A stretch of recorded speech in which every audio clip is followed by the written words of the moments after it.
Bab 1. Di stasiun kereta api berkecepatan tinggi Agoru pada saat musim panas. Sosok ramping muncul di kerumunan yang ramai dan langsung menarik perhatian. Sosok itu dimiliki oleh seorang pemuda yang mengenakan t-shirt, topi, dan tas kanvas yang secara diagonal diselempangkan di badannya. Penampilannya terlihat sangat biasa. Dia memegang kartu identitas di tangannya, dan kartu identitas itu menunjukkan bahwa nama pemuda itu adalah Gustav Y. Gustav berjalan menuju pintu keluar stasiun kereta api berkecepatan tinggi. Tetapi ketika gedung tertinggi di seluruh kota Agoru muncul di depan Gustav, langkah kakinya tiba-tiba terhenti. Dia mengangkat kepalanya, matanya setajam elang, dan dia bergumam di mulutnya, "Agoru, aku Gustav Y, akhirnya kembali. 5 tahun lalu perjamuan di Yunho Villa membuat keluarga Y ku hancur dan menyisakan aku seorang diri untuk hidup di dunia ini. Kalau bukan karena ibuku yang mendorongku ke Danau Dongqian dengan kekuatan terakhirnya, mungkin tidak akan ada lagi keturunan keluarga Y di Agoru." Berbicara tentang ini, tinju Gustav tiba-tiba mengepal, dan aura yang kuat langsung menyebar ke segala arah. Turis di sekitarnya bahkan merasa seolah ada tangan yang tak terlihat yang sepertinya sedang mencekik tenggorokan mereka. Dalam sekejap, momen ini berubah menjadi seperti neraka. Gustav melanjutkan gumamannya di dalam hati. "Zheng Jingming, Master Naga, dan mereka yang dengan tatapan mata dingin menyaksikan orang tuaku dibunuh. Kalian pasti tidak tahu bahwa aku Gustav Y masih hidup. Mungkin aku juga harus berterima kasih kepada kalian. Kalau bukan karena kalian, aku tidak akan bertemu dengan guruku. Dan berkat guruku itu, kali ini aku bisa kembali dengan teknik yang bisa membuat langit dan bumi menangis. Kali ini, aku bersumpah bahwa siapapun yang terlibat dalam masalah 5 tahun yang lalu, aku akan membuat kalian membayar kembali harganya 1000 kali lipat." Setelah beberapa detik, Gustav akhirnya mengendurkan kepalan tangannya. Lalu dia memanggil taksi dan menuju ke pusat kota. Kalau tadi dia terlambat menghentikan telapak tangannya itu beberapa detik saja, orang yang lewat di belakangnya mungkin tidak akan selamat. Di sepanjang jalan, masa lalu terus saja menari-nari di pikiran Gustav, dan Gustav hampir mati lemas karena merasakan hatinya sakit ketika mengenang masa lalu itu. Gustav Y awalnya lahir di keluarga kaya tanpa pernah merasa khawatir tentang makanan dan pakaian. Meskipun dia selalu disebut sampah oleh orang-orang di lingkungannya, tetapi kehidupan keluarganya yang beranggotakan 3 orang itu berjalan dengan bahagia. Tetapi gara-gara pesta di Yunho Villa 5 tahun yang lalu, lintasan nasibnya pun benar-benar berubah. Pada saat itu, untuk menyelamatkan seorang gadis kecil, ayahnya menyinggung seorang pria dari ibu kota. Pria itu sangat marah dan mendaratkan sebuah tamparan di wajah ayahnya. Pria itu bahkan membunuh ayahnya dengan tangannya sendiri di depan banyak orang. Selama seluruh proses itu, tidak ada yang maju untuk menghentikan pria itu, termasuk keluarga-keluarga yang dulu pernah menjilat keluarga Y, termasuk teman-teman ayahnya. Bahkan paman yang selalu dia percayai pun tidak bergerak. Karena panik, Gustav pun mengambil pisau makan dan bergegas menuju pria itu. Tetapi pada akhirnya dia dihentikan oleh tangan pria itu. Dia dengan jelas mengingat tatapan mata acuh tak acuh pria itu, serta kata-katanya yang dingin. "Keluarga Y dari Agoru? Keluarga apa itu? Bahkan kalaupun keluargamu adalah keluarga di ibu kota, aku masih bisa menghancurkan kalian dengan 1 tangan. Dan kau, makhluk kecil yang tidak tahu diri, aku mendengar kalau kau adalah sampah yang terkenal di sini. Beraninya kau mencoba untuk membunuhku? Bahkan kalaupun aku memberimu waktu 100 tahun, itu tidak akan mengubah fakta kalau kau adalah sampah." Yang mengejutkan semua orang, seorang wanita tiba-tiba bergegas datang dan dengan menggunakan seluruh kekuatannya, wanita itu mendorongnya ke danau Dongqian. Wanita itu tak lain adalah ibunya sendiri. Pada saat jatuh ke danau, Gustav menyaksikan ibunya bergegas menuju ke pria itu. Gustav awalnya berpikir bahwa hidupnya akan berakhir di sini. Tetapi dia tidak menyangka bahwa ternyata dia diselamatkan oleh seorang lelaki tua di hilir danau Dongqian. Lelaki tua itu membawanya ke tempat terpencil dan mengajarinya metode alkimia tertinggi. Lelaki tua itu juga mengajarinya untuk mengembangkan 9 keputusan surgawi. Selama 5 tahun terakhir, di tempat yang sangat terpencil itu, tidak ada yang tahu apa yang telah terjadi pada Gustav. Hanya diketahui bahwa di sana ada iblis yang muncul entah dari mana dengan nama sandi naga gila haus darah.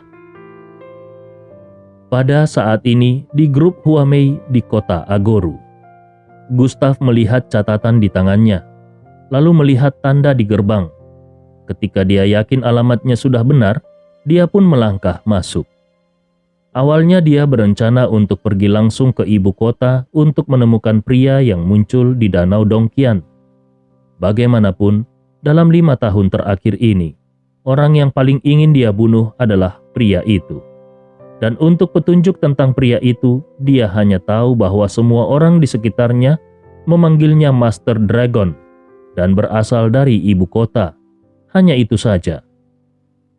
Tetapi sebelum pergi, dia diminta oleh gurunya untuk pergi ke Agoru terlebih dahulu untuk menemukan seorang gadis yang bernama Starla Xia. Gurunya itu pernah melakukan perjalanan ke Agoru dan memiliki beberapa hubungan asmara dengan nenek Starla. Gustav bahkan bertanya-tanya apakah Starla Xia adalah cucu dari gurunya. 3 hari yang lalu, gurunya melakukan ramalan dan menemukan bahwa dalam waktu 100 hari akan ada bencana yang menimpa Starla. Bencana ini sangat mungkin membuatnya mati.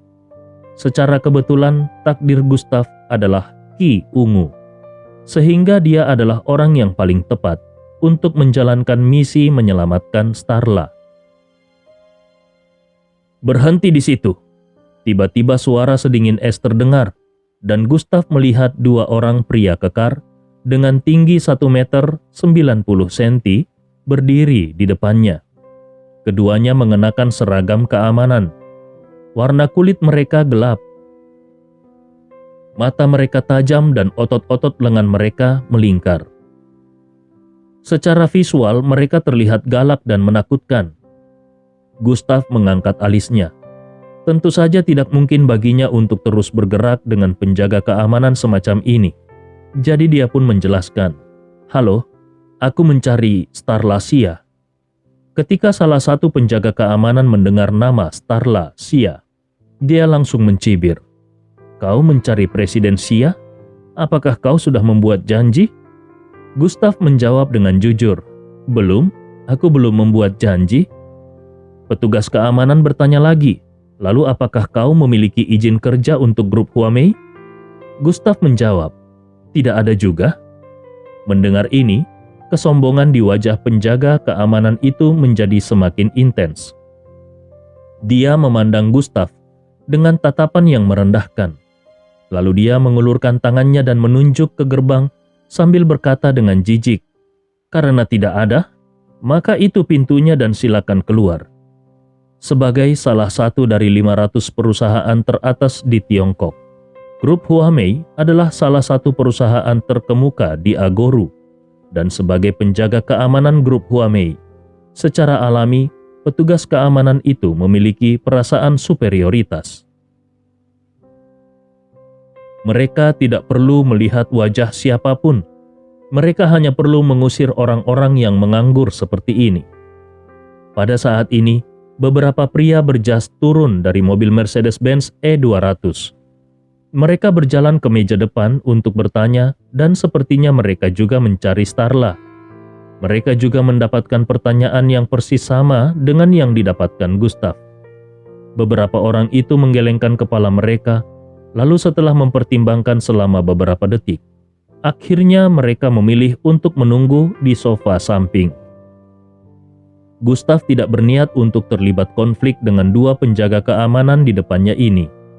Jadi dia menunjuk ke arah sofa yang ada di aula dan berkata, "Kalau begitu, aku akan menunggu di sana sebentar." Setelah itu dia berjalan lurus menuju sofa. Tetapi sebelum dia bisa mengambil beberapa langkah, dia sudah diblokir oleh dua penjaga keamanan lagi. Seorang penjaga keamanan menunjuk ke gerbang dan berteriak dengan agresif, "Wah, sepertinya kau ini tuli. Jangan paksa aku mengatakannya untuk ketiga kalinya. Itu pintunya dan cepat keluar." Alis Gustav berkerut. Dia baru saja datang ke Agoru, dan sepertinya dia tidak menyinggung kedua orang ini. Apa yang membuat mereka begitu mempersulitnya sepanjang waktu? Kemudian Gustav menunjuk ke arah para pria berjas dan bertanya, "Kenapa mereka bisa duduk dan menunggu, tetapi aku tidak bisa?" Salah satu penjaga keamanan melirik Gustav dari ujung kepala sampai ujung kaki dan berkata dengan sinis, "Kau hanya orang dusun, tapi masih ingin menemui Presiden Xia? Jangan buang-buang waktu dan pergilah bercermin di luar. Kalau kau masih tetap tidak pergi juga, percaya atau tidak, aku tidak akan bersikap sopan lagi kepadamu." Gustav menggelengkan kepalanya tanpa daya. Akhirnya dia mengerti kenapa kedua petugas keamanan ini mengusirnya. Itu karena pakaian yang dikenakannya tidak layak untuk membuatnya bisa duduk dan menunggu. Tanpa diduga, 5 tahun kemudian, Agoru yang sekarang tetaplah seperti Agoru yang dulu. Wajah Gustav berubah menjadi masam dan dia bertanya, "Bagaimana kalau aku tidak ingin pergi?" Petugas keamanan itu menjawab, "Kau tidak mau pergi? Kalau begitu, kau hanya mencari kematian." Ketika kata-kata itu selesai diucapkan, salah satu penjaga keamanan langsung menepuk bahu Gustav hingga urat lengannya berdesir. Senyuman kejam muncul di sudut mulut petugas keamanan itu. Selama dia mengerahkan kekuatannya sedikit, bocah kurus di depannya ini pasti akan terbang sejauh 3 meter. Beberapa hari yang lalu, juga ada orang dusun tak dikenal yang menantang otoritasnya. Akibatnya orang itu langsung dipatahkan tangannya dan masih terbaring di rumah sakit sampai hari ini. Penjaga keamanan itu tiba-tiba mengerahkan segenap kekuatannya, tetapi Gustav tidak bergerak. Lambat laun, senyum satpam itu membeku. Wajahnya berubah menjadi ketakutan, karena dia menemukan bahwa pemuda di depannya ini seperti gunung. Dia tidak bisa menggerakkannya sama sekali. Pada saat yang sama, dia merasa lengan hingga punggungnya mulai mati rasa. Seluruh tubuhnya basah kuyup. Penjaga keamanan yang lainnya memperhatikan ada yang tidak beres dengan temannya. Dia bertanya sambil tersenyum, "Stone, apakah kau tidak bisa melakukannya? Kenapa kau sangat berkeringat padahal ini masih siang? Kalau kau tidak mampu, biar aku yang akan melakukannya." Setelah itu, salah satu tangannya juga bergerak menuju Gustav. Tiba-tiba suara Gustav yang sedingin es terdengar seperti guntur yang bergemuruh. "Enyahlah, aku sedang tidak ingin membunuh siapapun." Pada saat yang sama, kaki kirinya melangkah sedikit.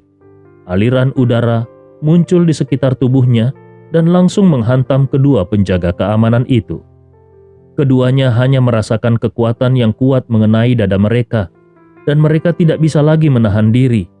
Mereka memuntahkan seteguk darah dan langsung terbang keluar.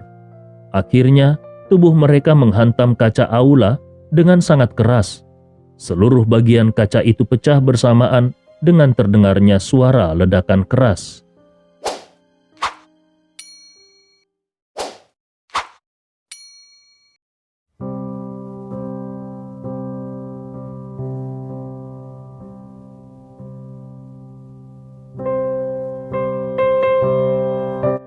Bab 2. Pada saat ini, tiba-tiba seluruh aula menjadi hening seperti kematian.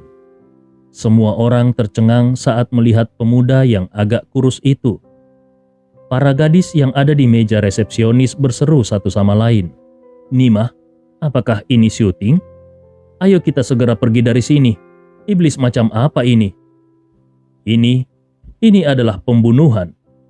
Gadis-gadis itu bersembunyi tepat di belakang meja mereka dengan ketakutan. Menurut mereka, kedua penjaga keamanan itu saja sudah mereka anggap menakutkan. Tapi ternyata pemuda ini jauh lebih menakutkan. Apalagi barusan mereka tidak melihat Gustav membuat pergerakan sama sekali. Gustav melirik ke arah dua penjaga keamanan yang sudah pingsan dan menggelengkan kepalanya tanpa daya. Lalu kemudian dia pergi ke ruang tunggu lobi dan duduk di atas sofa dengan wajah tidak bersalah. Dia bahkan mengambil majalah untuk dibaca, dan dia benar-benar bersikap seolah-olah tidak ada yang terjadi. Beberapa saat kemudian, Gustav meletakkan majalah yang ada di tangannya, dan tiba-tiba dia melihat ke arah beberapa pria berjas yang duduk di sampingnya lalu bertanya, "Oh iya, apakah kalian tahu kapan Starlacia akan turun?" Beberapa pria berjas yang awalnya berencana untuk menunggu Starlacia langsung ketakutan, dan mereka pun langsung berdiri dari sofa dan berlari menuju keluar. Tentu saja mereka tidak ingin mati. Gustav menggelengkan kepalanya dan kembali mengambil majalah yang diletakkannya tadi sambil berkata, "Hei, aku kan tidak menyakiti kalian. Kenapa kalian lari? Sudahlah, lebih baik aku menunggu sebentar lagi." Sementara itu, ketika Departemen Keamanan Grup Huamei mengetahui tentang masalah ini, mereka langsung bereaksi dengan cepat. Mereka mendatangkan selusin penjaga keamanan yang baru. Selusin penjaga keamanan itu semuanya bersenjata lengkap. Mereka memegang perisai anti peluru di tangan kiri dan tongkat listrik di tangan kanan. Mereka langsung mengelilingi Gustav.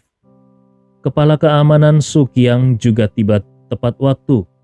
Ketika dia melihat ke kaca yang ada di luar dan dua penjaga keamanan yang terluka, dia mengerutkan keningnya dengan erat dan kemudian dia datang ke depan Gustav.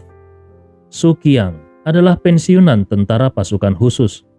Di masa lalu, dia adalah salah satu yang terbaik di wilayah militer Tenggara. Tetapi ketika dia melihat Gustav, secara naluriah dia benar-benar merasakan sedikit ancaman. Ini adalah semacam intuisi mematikan yang dirasakannya setelah bertahun-tahun berkeliaran dalam pertarungan antara hidup dan mati. Su Qiang melangkah keluar dan berkata dengan ragu-ragu, "Tuan, tidak baik bagimu untuk membuat masalah di grup Huamei seperti ini. Kami telah menghubungi polisi Agoru, dan tidak akan lama lagi polisi khusus bersenjata akan segera tiba." Gustav mengangkat kepalanya. Dia melirik Su Qiang dan berkata dengan acuh tak acuh, "Kau pasti pemimpin dari kedua orang penjaga keamanan itu. Apa kau tidak mengerti situasinya secara spesifik? Aku hanya ingin duduk di sini dan menunggu seseorang." Su Qiang merasa terkejut di dalam hatinya. Dia mengetahui karakter kedua penjaga keamanan yang terluka itu. Dia selalu mengandalkan mereka berdua untuk menghadapi para pengganggu. Namun hari ini, kedua penjaga keamanan itu mendapatkan sebuah pukulan telak. Sekarang, apa yang harus dilakukannya untuk menghadapi pemuda yang ada di depannya ini? Melihat penampilan Gustav yang berani, Su Qiang bertanya-tanya apakah pemuda yang ada di depannya ini mengenal seseorang di dalam grup Huamei.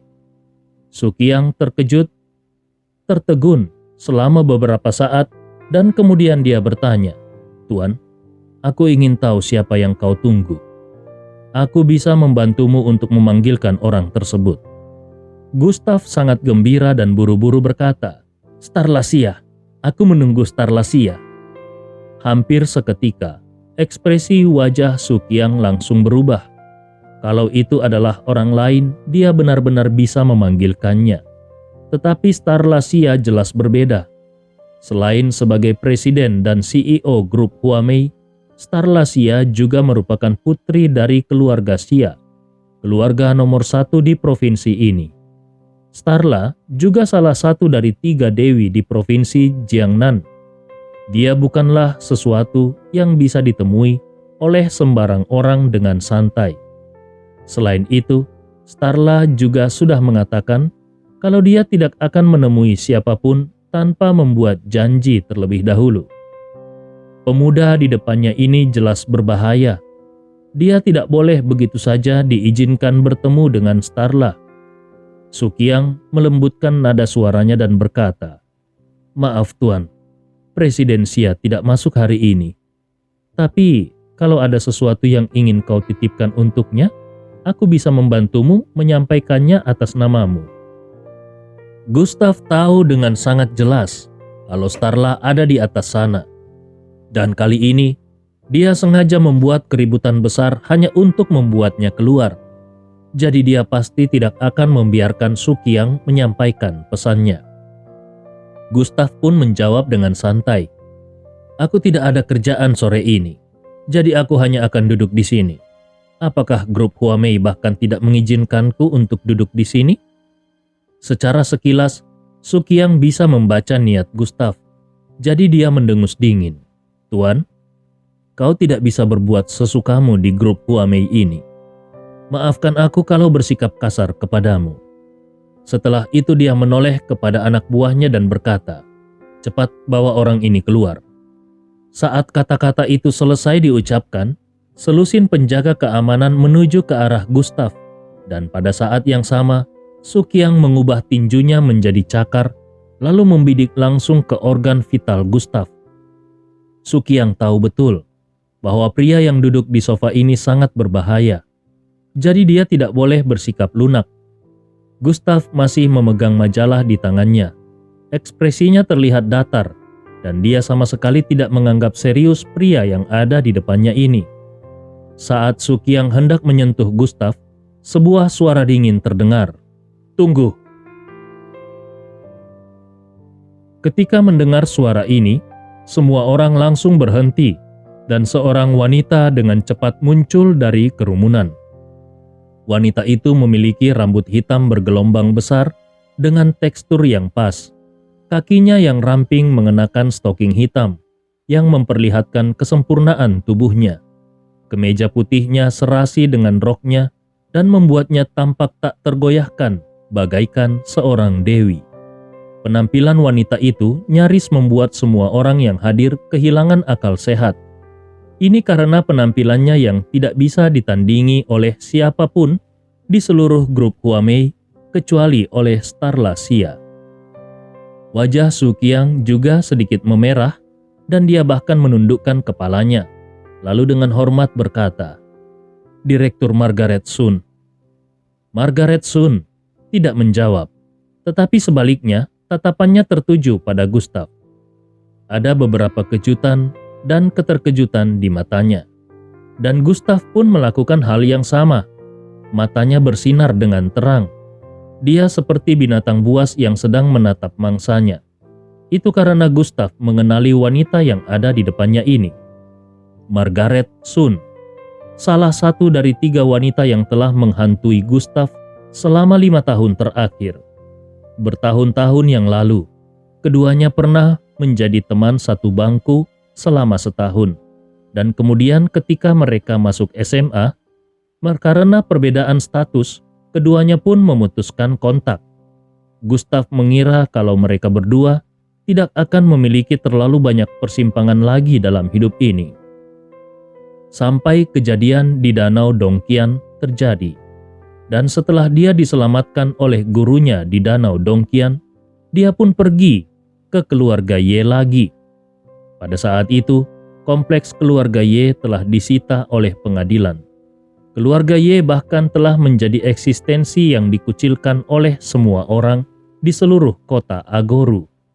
Pada saat itu, semua keluarga mengumumkan bahwa mereka telah memutuskan hubungan mereka dengan keluarga Ye dan tidak akan lagi berkomunikasi satu sama lain.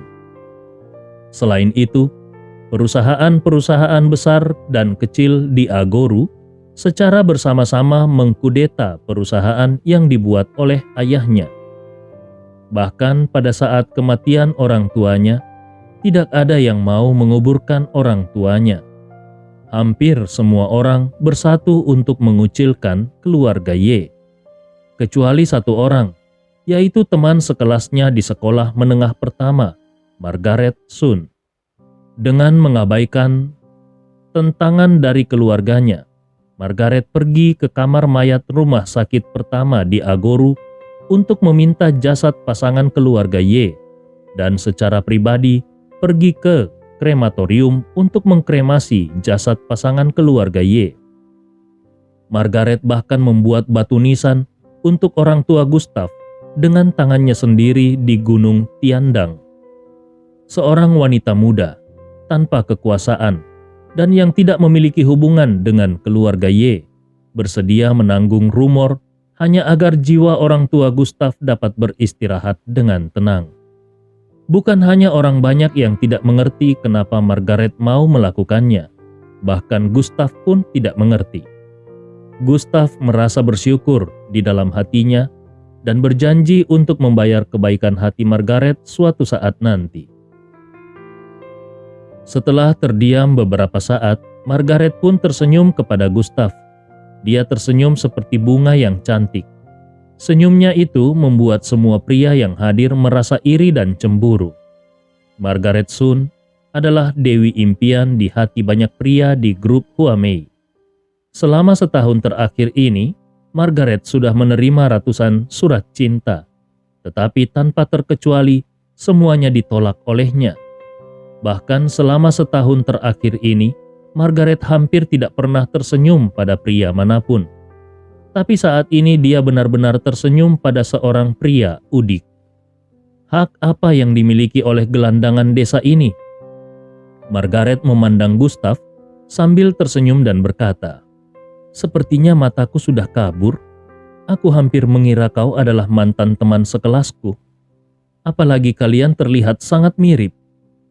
Bagaimanapun, 5 tahun telah berlalu dan Gustav telah banyak berubah, sehingga orang biasa benar-benar tidak akan bisa mengenalinya lagi. Setelah mengatakan itu, Margaret pun menepuk pundak Su Qiang dan menginstruksikan, "Kapten Su, jangan mempersulitnya. Biarkan saja dia menunggu sebentar kalau memang dia mau menunggu." Su Qiang mengangguk dan tidak mengatakan apa-apa lagi.